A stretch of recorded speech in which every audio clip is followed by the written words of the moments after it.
Hi, can you believe it? Podcast 15, Rohrich Knose, the podcast that will make you forever for the better. And today we're going to talk about some things that really, really matter. Content creation. Why am I doing this? I get so many questions about that. So I have my content creator here, DROSOL, Pedro. He is amazing. And we're going to talk a lot about why I'm doing this, why we're doing this, because I think content creation is very important, especially for plastic surgery and beyond plastic surgery, because not only do we help educate the consumer, we help to broadcast about what and who we are, and we can connect you to be better, as well as to connect you to others that can help you get to the goals that you want to achieve. You know, it's all about connecting, educating each other, and being the best you can be. And really, that's what I do every day in my life. And so this is a natural extension of that. And I guess it took me a while to do it. So I'm not here to dance and do all those crazy things, but I think social media has transformed all of us. And I think the other thing is that it's very important as a plastic surgeon to have real plastic surgeons talking about what we do and not have someone else misrepresent who and what we are. And I think that's been a great thing that Pedro has done. So Pedro, what do you think? I think you make a great point, because if you were to look back, we'll use Instagram, for instance. How many people do you know of or had patients that says, hey, I got my nose done by this celebrity Instagram surgeon, but he messed it up? So when you have that problem come across, what's your first thought? Well, of course, I see that all the time. And of course, you know, just because you're a celebrity plastic surgeon doesn't make you an expert in anything. And that's one of the reasons I've done this, is because I see a lot of these things every day. And to segue to the next part is, that's why when you and I started, the first idea was we need to do a day in the life. Right. Because we wanted to showcase what happens in the real world. Right. Because on Instagram, anyone could put a highlight reel, but no one's going to show you the process.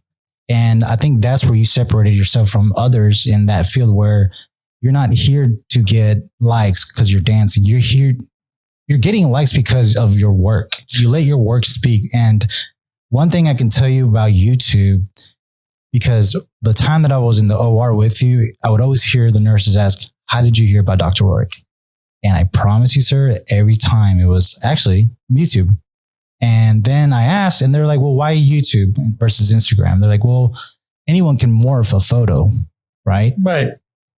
But video is a different story, because you actually see side angles, front angles, no distortion, no filtering. You're getting the real deal. And I think in today's society, YouTube is kind of like a portfolio.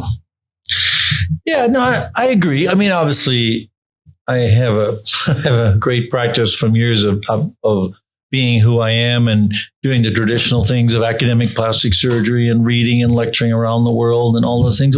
And they're still important, by the way.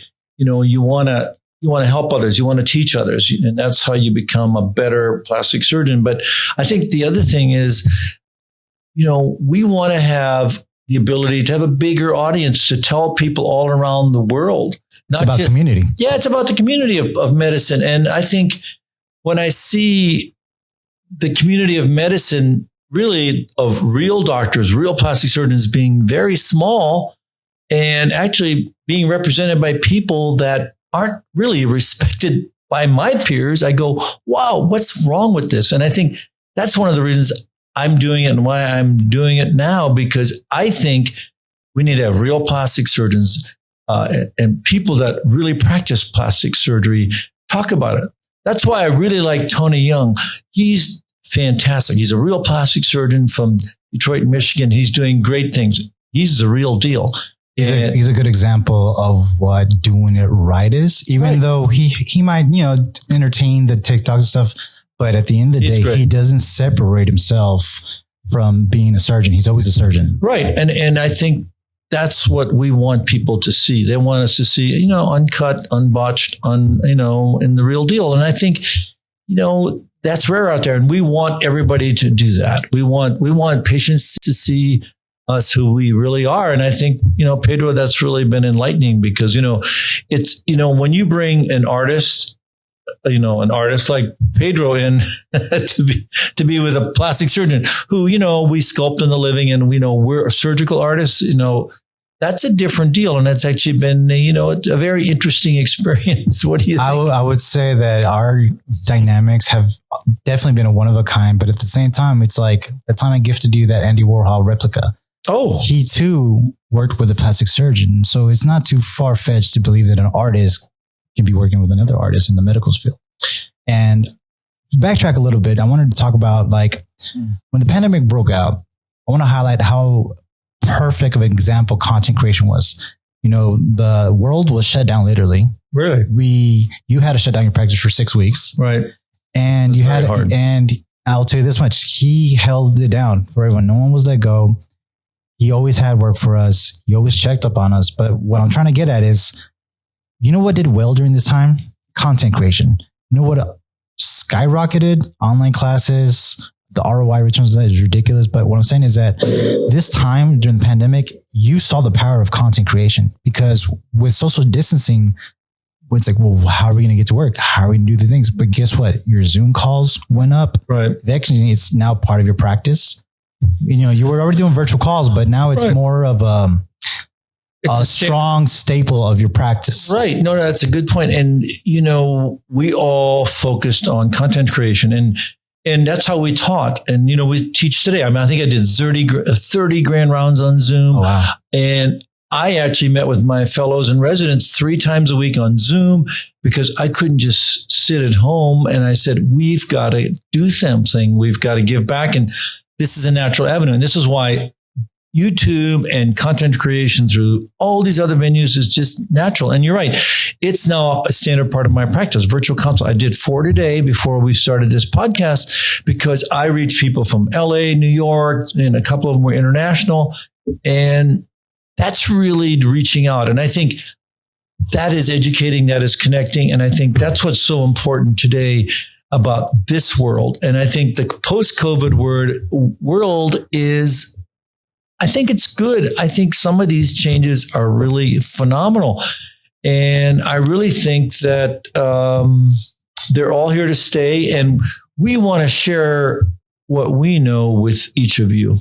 I think that the one thing I admire about you, sir, is that that let's say a millennial will look at someone your age and be like, oh, he doesn't know. Right.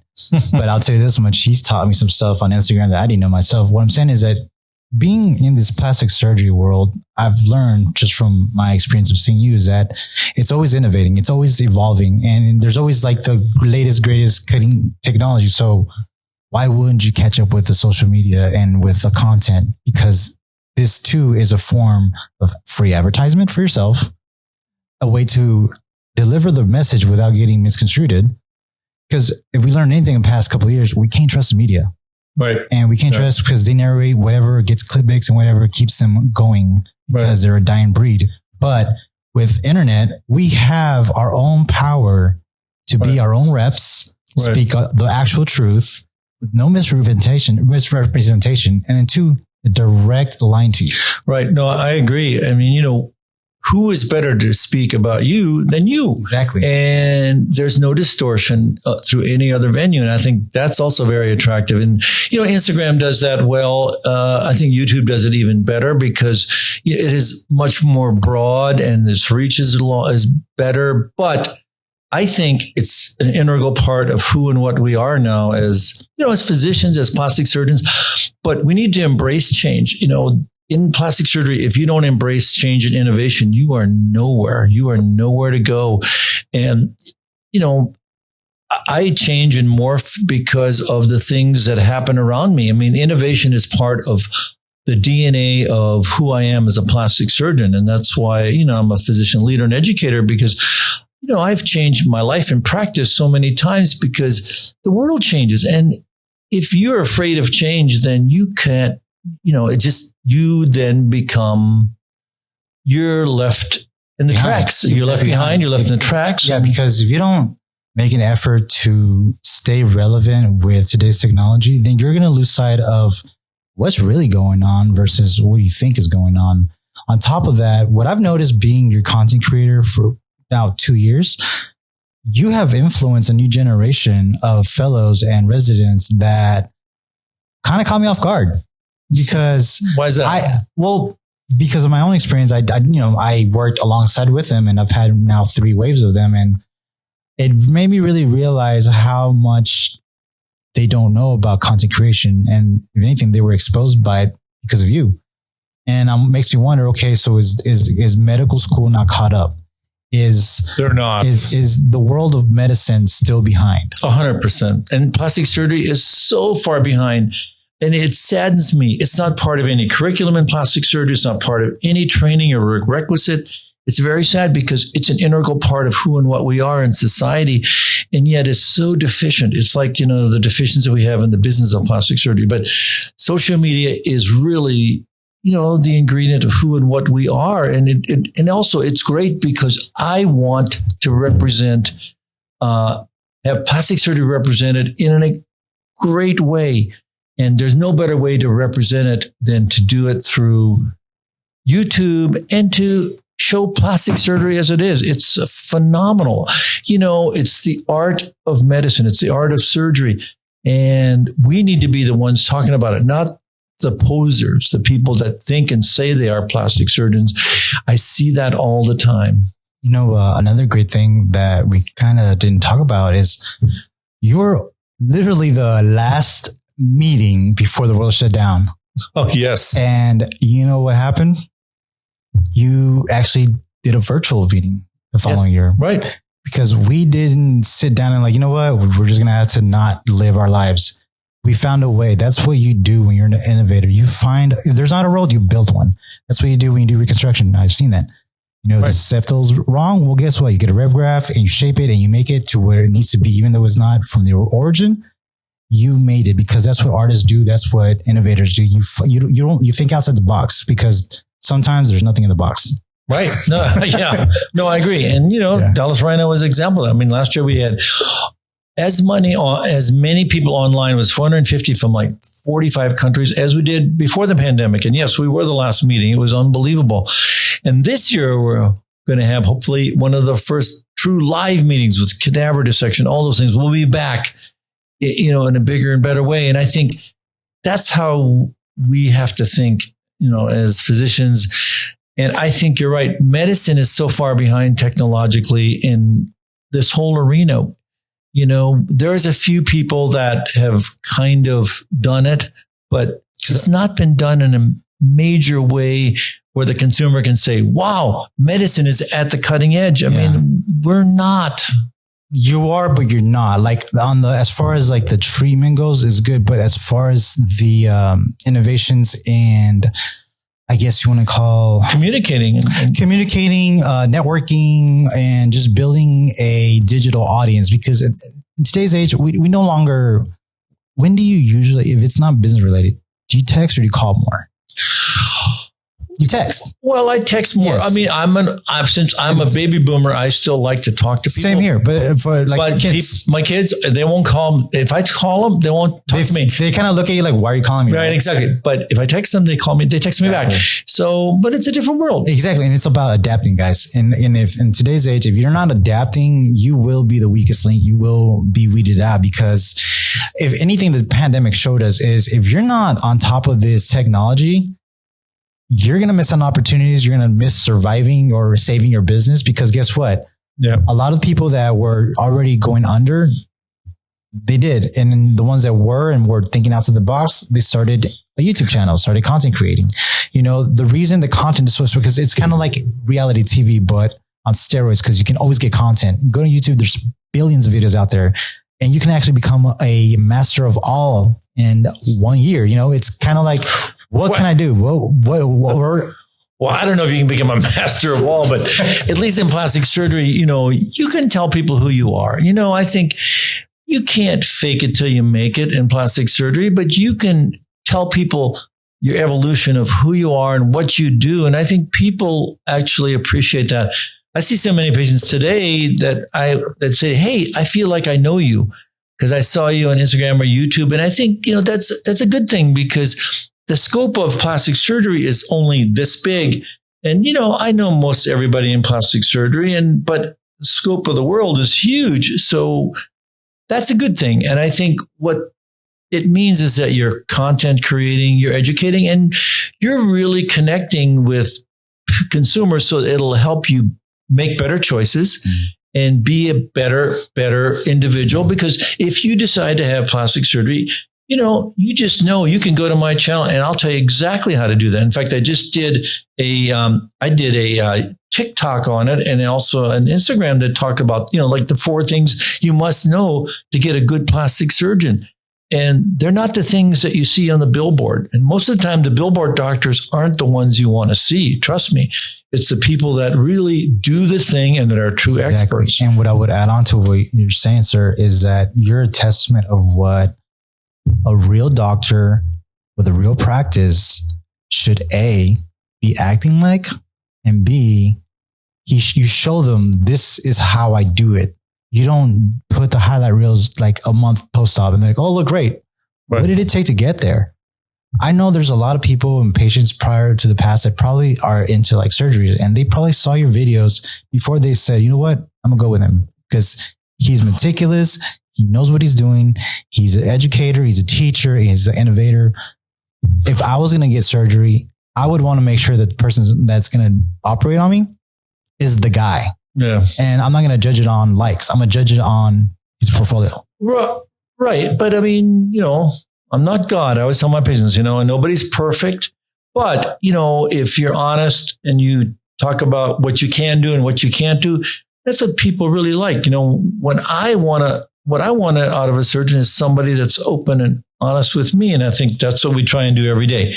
But nobody's perfect. Nobody gets a home run every time. I mean, I never leave the operating room until it looks as perfect as it can be. But then it's kind of up to God and wound healing. This is true. I've been with this man in the OR, and he literally will not leave until he is satisfied. And that's probably one of my biggest admirations of this man, because when you sign up to get a nose rhinoplasty from him, you're getting bang for your buck, because as an artist, I can relate to you in this. We're perfectionists. Right. Well, you have to be. And, you can't leave till the painting's done. Exactly. You can't leave till the surgery is done and it's as perfect as it can be. And when you get there, only you will know when you get there. Right. No one else will know. Exactly right. The eye only sees what the mind knows. And it's really the nirvana of art, being an artist and being a perfectionist. And I think because when you find your end, you just feel it. Exactly. That's how I see it. When I see the patient that morning, I know exactly what that nose, that face is going to look like. And I won't stop till it's there. And it's kind of that inner feeling of nirvana. And that's a very good thing. And artists and if you're a true expert, you feel it and you know it. And I can see it when you finish your painting. It's kind of the aha moment. It's kind of like a touch and feel. It's like, oh, this is it. You just have that moment, like an epiphany. It's like, this is it. I can walk away from this now. Right. That's exactly how I feel about it. The difference is, when he's done, it'll continue to look awesome. But when I'm done, we have to allow for wound healing and gravity and, it's sculpting in the living. So I always say, I sure wish, I know that, Michelangelo was amazing when he did David, it's been the same for 600 years. Oh, yes, definitely. But as a surgeon, we'd like it to last long, but it does, but it's not going to last 600 years. Well, let me ask you this, Dr. Rohrich, because I know you have a lot of people that listen to the podcast and view your YouTube channel, and I know a lot of them are residents and future doctors. For the ones that are still in residency and are looking at fellowships, and if you were going to give them some sort of advice about the world of content creation and YouTube and social media, what kind of advice would you give them? I would say, start now, start slow, start safe, and learn from others. Learn from those who've gone before you that have done well, and do it in an honest, ethical manner. And start now. That's what I can tell you. And you have to do it now. It's part of our world. It's part of plastic surgery. It's part of who and what we are. It is a true thing that it's like when I started, everybody wanted to have a website.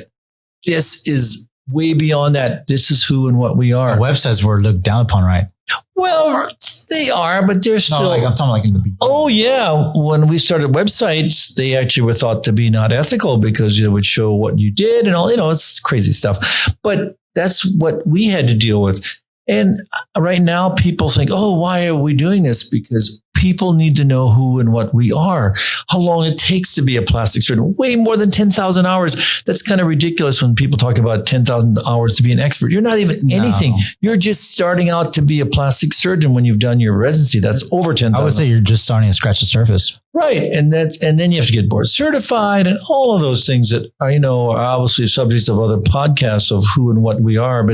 But you need to start. It's like anything else, and you need to fail. You need to start and fail and learn from your failures. So the two things I say is learn, start now, fail, and be better.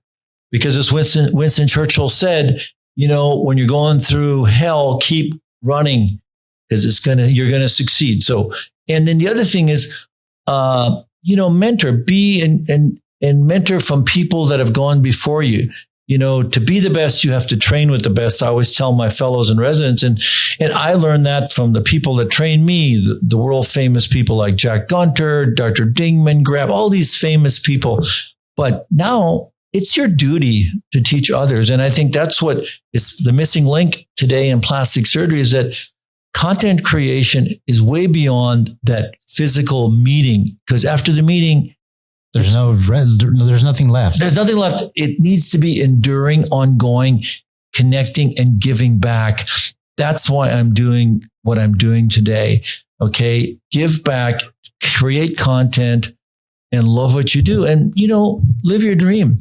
And we're doing this. Pedro and I, we're living the dream, man. I can honestly say I am living the dream. I am very blessed to be in a situation where I have a boss that it's not only just a great boss in general, but he's a supporter of the arts. And right before I signed on, I was like, sir, I will do this, but I'm still doing my thing.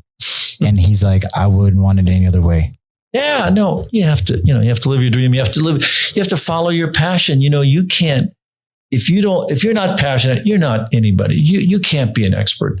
So and I think passion comes from here to here to here. And I can relate to that because at the end of the day, sir, you only get one life. So why not make it the best one ever? 100%. Life is not a dress rehearsal. So if you think it's a dress rehearsal, man, you're in the wrong life, so live your dream. So Pedro, it's been great talking to you today. This is the beginning of many great new things. So, well, I look forward to more. And like I said, guys, if you haven't started with content creation, just start simple. Start with an Instagram, start with a TikTok. You might be surprised how much this can help you. Yep. That's great. All right. Live your dream. All right. Take care.